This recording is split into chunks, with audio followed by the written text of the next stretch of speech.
What's up, guys? Today we are talking about the mix challenges I set on the 24th of June. I'll give you some insight as to how I'm preparing the song I'll use for those challenges. I'll announce what that song is and also talk about how these challenges can help you to become a better engineer.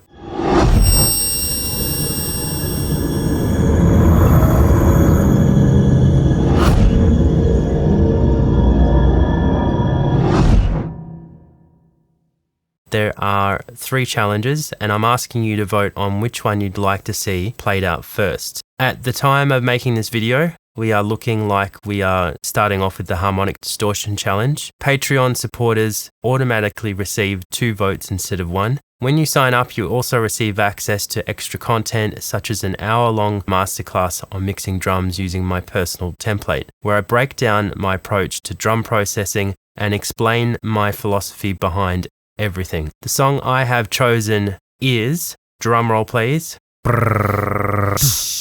it's a jangly indie pop song which comes with its own set of unique challenges, more on those later. If you'd like to follow along at home, it's easy. You can download the full 38 tracks for the song from the Cambridge multi-track library. I'll put that link in the description. Now, even if jangly indie pop is not your thing, or even jangly free indie pop, or jangly indie free pop, check out the challenges because in all likelihood you will come away with a new technique or approach that will help you be a better engineer. What's good about this track and what are its unique challenges? What's good is that some of the tracks come with their own ambience and the arrangement is pretty well put together. It's not a track designed to have a massive explosive dynamic between the verses and the choruses. It kind of just bounces along and there's very little editing required. There are, however, some challenges to overcome. There is a build-up of low mid frequencies and a lack of top-end clarity. It's usually an easy fix with EQ, but we don't have that at our disposal in 2 of the 3 challenges. The vocal is very dynamic and it has to compete with several layers of backing vocals, guitars, and brittle sounding hi-hats. The tone and volume balances need to be considered very carefully. All vocal parts are tuned in some way, ranging from medium to heavy, more than I would probably personally use, so we need to conceal that tuning a little bit from the listener.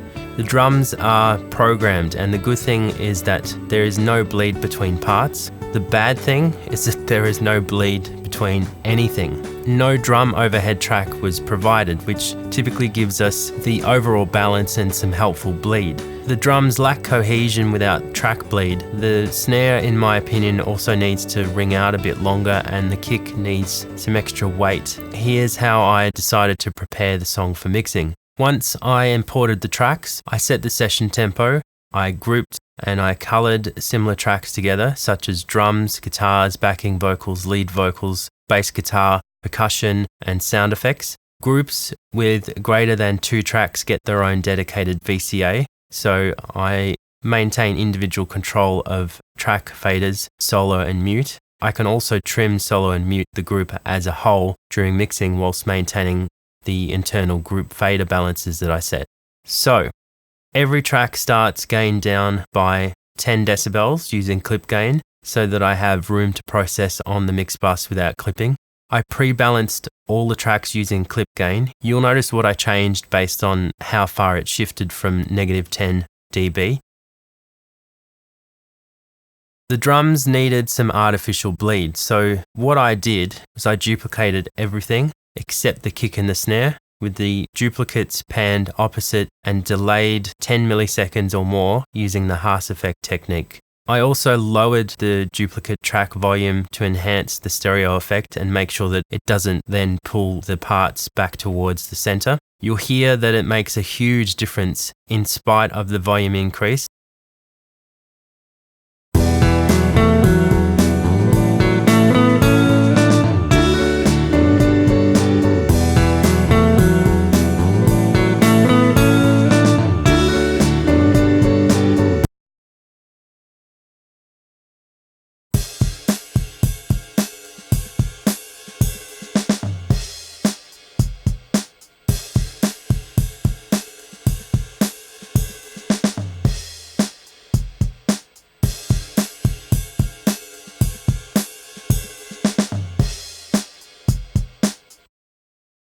In the context of the mix, the change is subtle, but worth the extra effort, I feel. I also felt that the snare was inconsistent, so I found a single hit that I liked, and what I did was I pasted it across the entire song. And lastly, I duplicated the lead vocal part twice for the chorus, hard panned it to both sides, delayed one 70 milliseconds and the other 120 milliseconds. There's no real math involved here, it just felt right for the tempo and gave the vocals some spread. Both duplicates were grouped together and mixed back in at a lower level. And as you can hear, calling out my name, calling out the window, she's calling out my name, calling out the window, she's calling out. This helps to add a sense of ambience and helps the vocal cut through. That's the prep completed. Why these challenges? The main purpose for these challenges is to break out of established comfort zones. Let's explore unconventional techniques and different ways of thinking. I want to continue to grow and improve, and one way to do that is through manufacturing limitations. Limitations force you to rethink the path between what you want and how you get to what you want. If you really strive for that result, then you'll start to work in ways you might never have considered. I like to see how I can develop solutions. It gets you closer to mastering that limited piece of gear or plugin. So let's get out of our comfort zones and strive for creativity. Let's use what we have left for all it's worth. In an early Pensado's Place episode, Jack Joseph Puig stated that he felt it was possible to mix using just compression, and I have always wanted to take on that challenge. That led to me wondering about doing the same, but using only harmonic distortion plugins. I know that I'm going to discover some really cool things. I always use additive and subtractive EQ when mixing, but recently I began to wonder what would happen if I restricted use of one technique over the other. Would there be a clear winner? Would it suit a particular style of song to mix with one more than the other? Would it make no difference at all? Someone commented that they would be more interested in hearing the subtractive only mix, which tells me that perhaps for many of you, it's a less common approach. It's likely easier to boost and add what something lacks than to listen to what to conceal so that other aspects of it are highlighted. Maybe the lesson will be less about technical benefits and more about the way we think. Which challenge would you like me to post first? I look forward to all your comments. Thank you so much. I'll leave it open for another week, and until next time, happy mixing.